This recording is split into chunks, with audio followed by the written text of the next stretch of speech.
Misti, and she is a parent raised in Church of Christ. She lets children go to church, but is worried about mother indoctrinating her children. Ready? Misti, are you there? Can you hear us?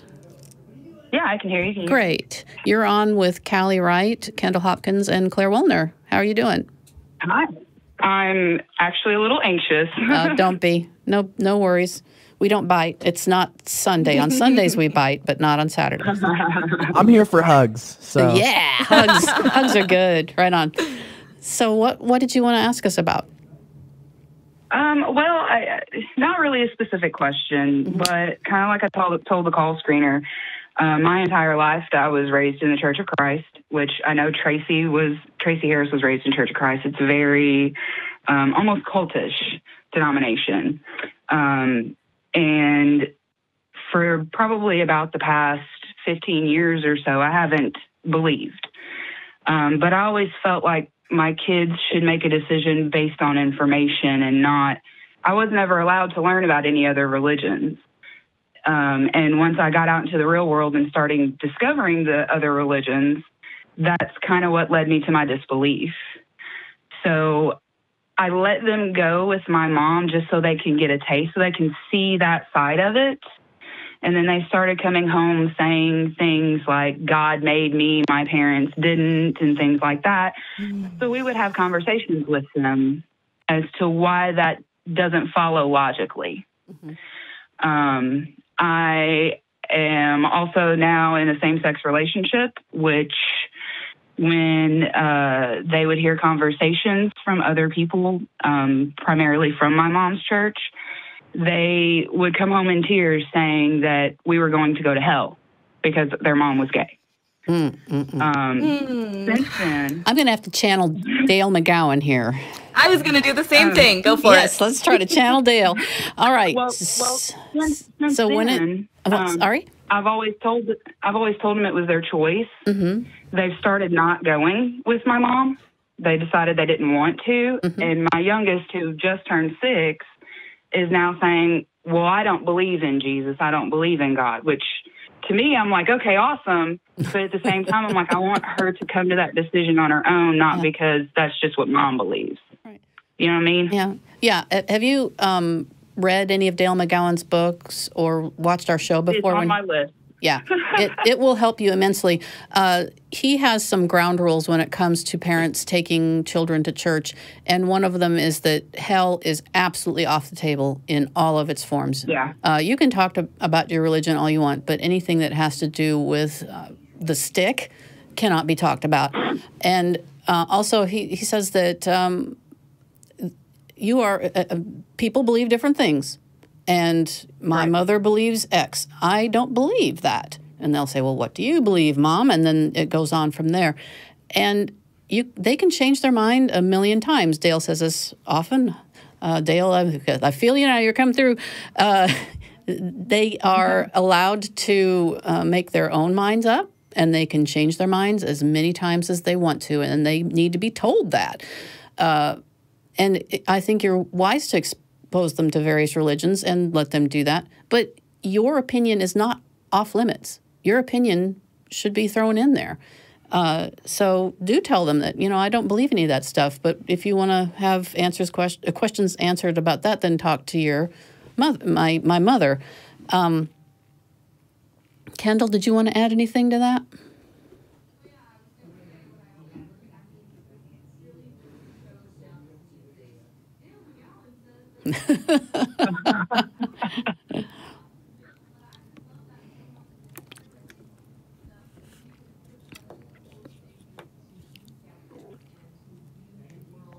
In that lens, that it doesn't matter what outside influences, like going to church, or if they have a friend that maybe is a different kind of religious.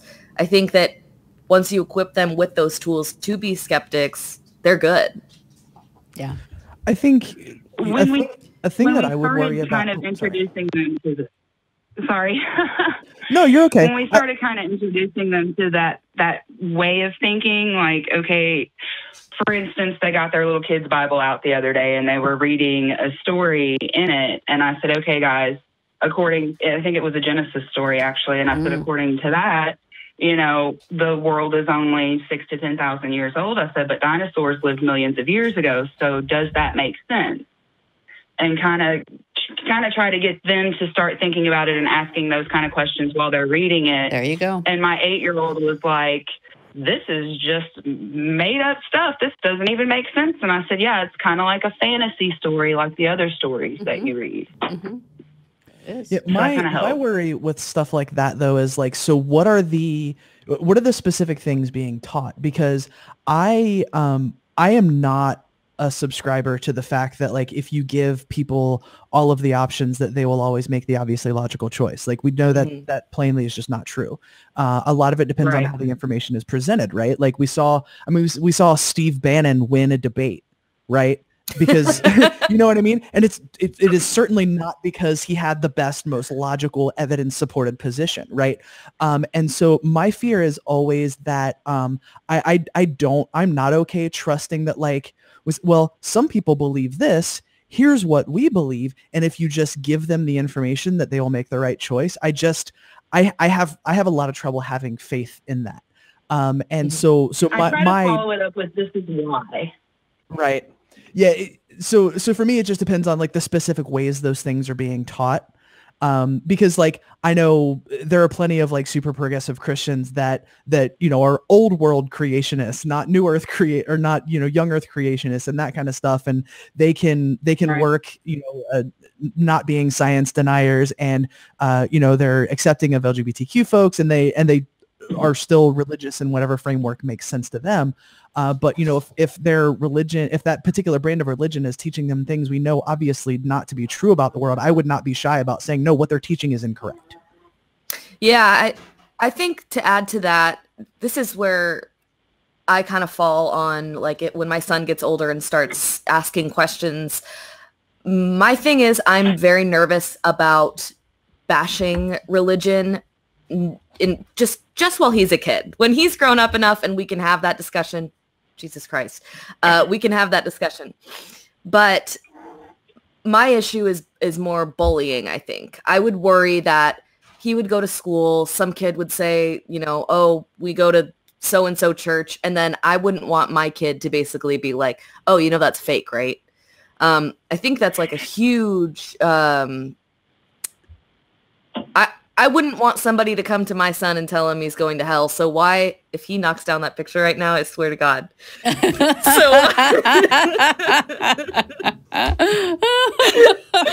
Oh my God. Okay. So why would I basically set him up to do that during that conversation? Like I want him to have respect for religion until he's old enough to understand why we don't respect it, if that makes sense. Right. Well, and my oldest daughter has encountered issues at school. Kids will be talking about God or church or whatever, and she'll say, well, I don't believe that. She's not ugly. She's not ugly in any way when she's talking to others. She's pretty well-mannered. But she'll say, I just don't believe that.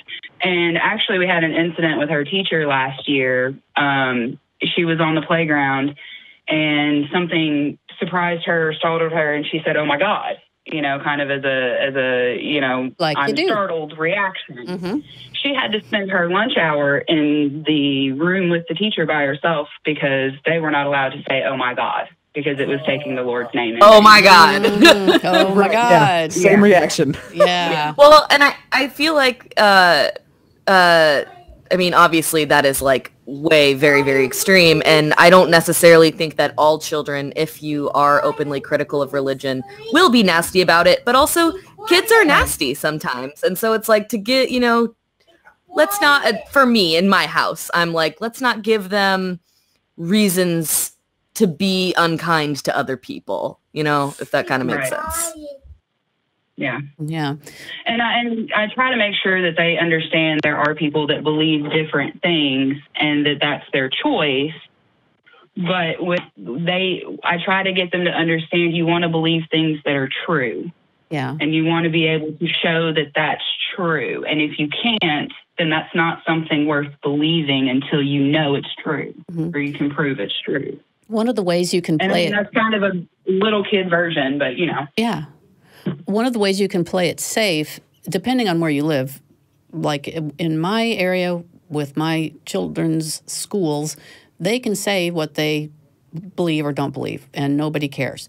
But there are certainly places where that doesn't work, and you can say, or the child can say, I'm still making up my mind. And that tends to let people down easy enough that they leave you alone, or maybe they try to tell you about their religion, which is fine. It's better than being bullied for being an atheist. And the whole being punished. To say I'm not religious than it is to use the A word. yeah, or just say I'm still making up my mind, and then it kind of it's a conversation stopper in a way. The whole oh my God and getting punished for it, for me, I would be in the principal's office and saying, I want you to show me where in the rules it says that my child cannot say God. And if there is no place, then there are going to be things that happen. And I would actually, even though I'm sounding a little ticked off right now, I would try to take Dale McGowan's stance, which is this isn't in the books, so what are we going to do about this? And kind of put it on them, because they've made a huge mistake. They will know it, and that puts them in a position that's dangerous for school systems. They don't want to have any trouble from the legal standpoint. Yeah, that's super not okay.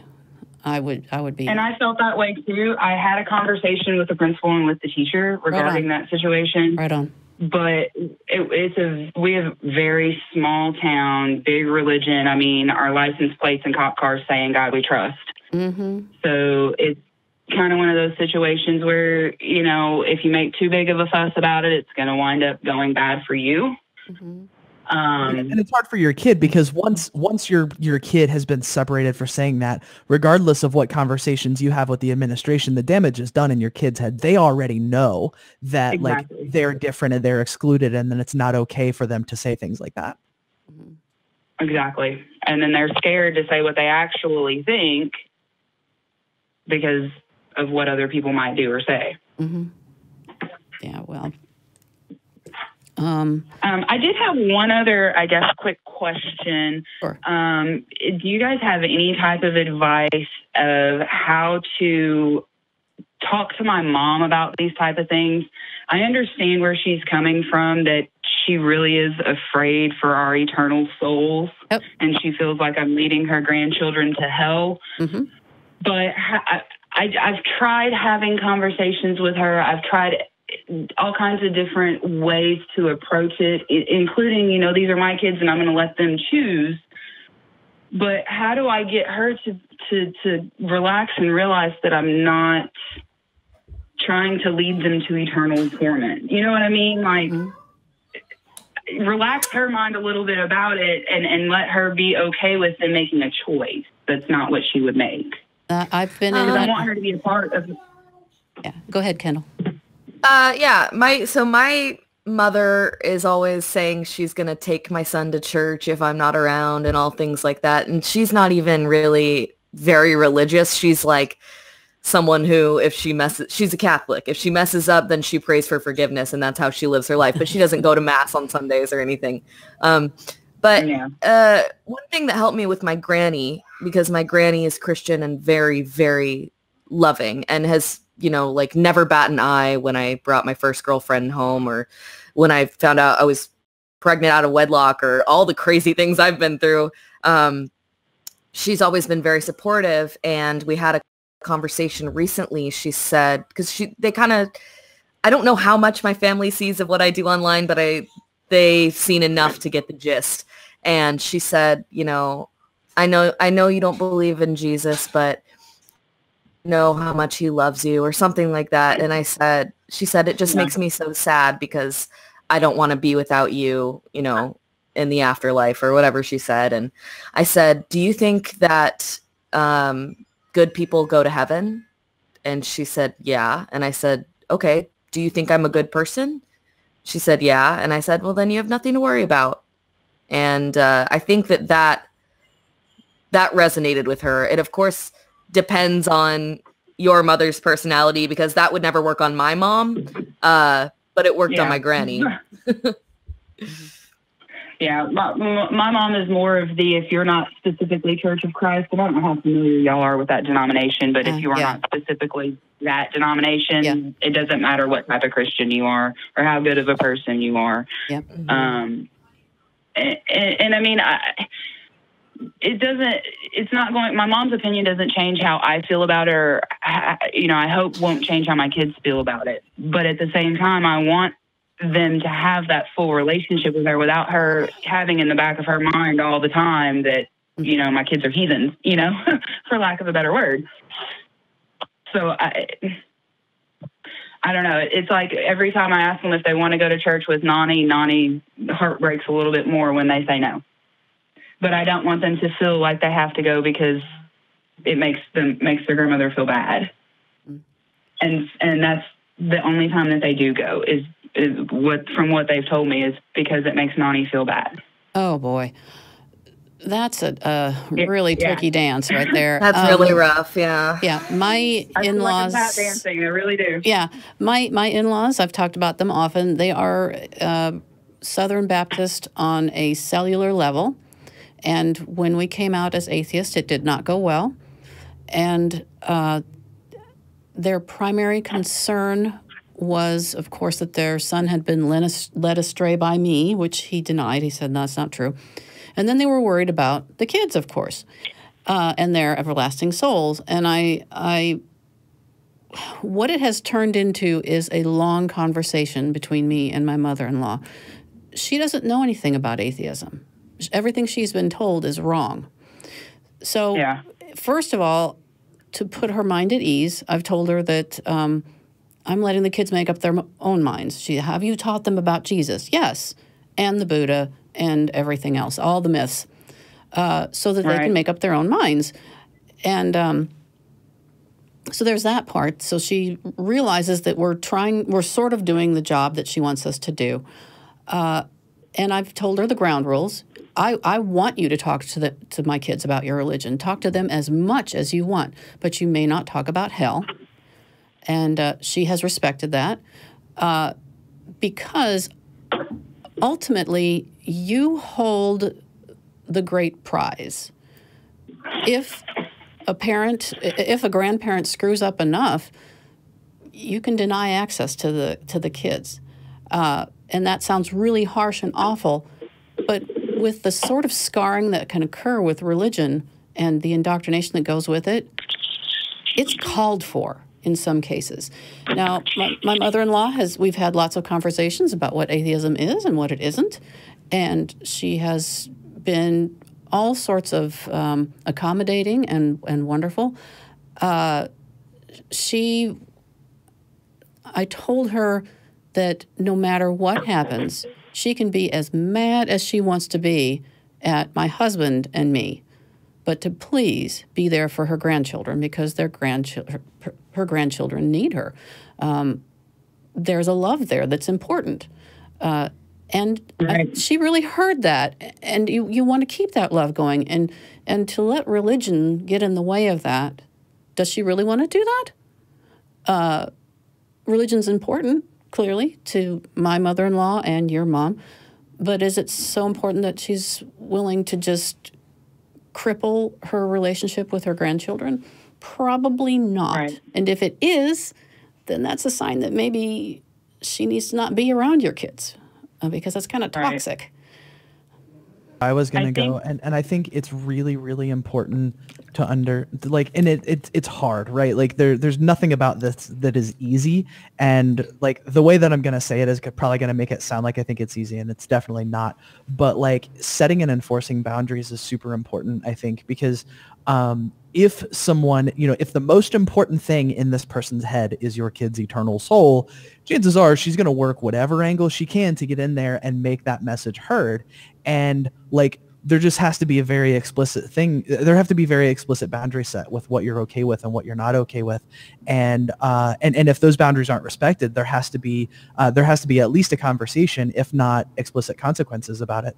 And that was, a thing a kind of a calculation that I made with my grandma, because my grandma's relationship and I was not as simple as, well, you're trans, so I'm cutting you out of my life. It was a lot of different things. And it just sort of came down to like, I have a podcast where I talk about queer and trans stuff, and I talk about atheist stuff, and I do public speaking, and I'm involved with nonprofits and all of this sort of stuff. I'm gay married. Like, everything cool happening in my life that I want to talk about is something you hate. So what does that leave us? We're going to talk about the weather? That's not a relationship. You know what I mean? And so like, that's obviously, my specific situation. But for me, it was just like, it made that calculation of like, is this really worth it? And I think, it took me a while to even get to the place to say where like, yeah, I'm not actually obligated to do this. Like, if there is nothing but pain and frustration coming from this relationship, it is okay to end it. Just because I share genetics with her does not mean that I am obligated to keep that relationship going. It's okay for me to set boundaries. It's okay for me to enforce boundaries, and it's okay for there to be consequences if that's not respected. And that is really difficult. I don't mean to make it sound like that's easy, but I think it's important. Amen. Yeah. Yeah, it is really difficult, especially, my relationship with my mother is crazy because we're like very, very much alike, and we love spending time together when we're not talking about something important. And then once that happens, it just completely crumbles. We hate each other. We're screaming at each other. And yet I would have a very difficult time actually cutting her out of my life. My son and her, glued at the hip, best friends. They have so much fun together. He loves her so much. He's the only grandkid, so he's the king of my whole family. And she definitely, I definitely have to have those conversations with her often where I say, I don't want to cut you out, but if you keep doing this, or if you do this, I will do that, because my son's well-being is more important to me than my relationship with you. And I'm sorry, that's harsh, but that's the truth. I care more about him coming out okay than I do about salvaging a toxic relationship, essentially. And that's not to say, oh, well, our advice is break up with your mom. But it's, you do have to kind of evaluate what's important. He's gonna scratch me. What, He's a mean one. what the potential damage could be, Callie, don't laugh at me. Oh, I thought that was adorable. I'm sorry. It's awesome. It's awesome. Yeah, boundaries, and then sticking to them. Because I learned a long time ago from a friend when I was bemoaning the fact that my biological mother was, at that point, making my life a living hell. And she said, your loyalty is now to your husband and your family that you have there. She's no longer in charge. I was like, oh. And it took somebody saying it to me to really go, okay, that's the end. Because it's one of those things that you sometimes don't really think about. It's mom. She's going to be mom forever and ever. And she doesn't need to be. She really doesn't. Right. So I think when they came home saying that they had basically overheard a conversation that my mom was having with a fellow church member about my partner and I. Boy. And like I said, my girls came home crying about it. And I went to mom and I was like, this is not okay. You can have your feelings about it, but it's not okay to have these conversations in front of my kids where they can hear you, to have them thinking that, and I think since then she's making a conscious effort. Good. But at the same time, like you were saying earlier, every once in a while there'll be something and she'll have to have that little comment in there to make sure everybody knows she doesn't agree, or that, she thinks this is the right way because of whatever religious position. Sometimes. And I guess if that's how I can deal with that, but, it does lead to conversations with the girls. That's the best, right? About there. Why not. Right. Yeah. And so, it helps that I don't want to feel like I'm forcing them to believe my way, and I don't want them to feel like they have to believe the way my mom does, because I know what it's like to not be allowed to think anything else. Right. So I want them to be able to think for themselves, but I want my mom to also feel like she's still a part of their life, And I told her, religion is just one part of a person. That's not everything you are. Share the rest of it. Right on. Yeah. I like that. I like that Me a lot. too. I'm going to remember that from my mother-in-law. Okay. Write that one down. Is there anything else that you'd like to ask or add, Misti? No, that was great. I feel a lot better. Yay. I'm glad that that's helped. Right on. And do give us a call back if you want to give us an update and let us know how things are going. Absolutely. And thank you guys for making this show. I've been an ACA follower for years, and a parenting show is definitely something that we were missing. Right on. I appreciate that. Thanks, Misti. Thank you. Good luck. Thanks.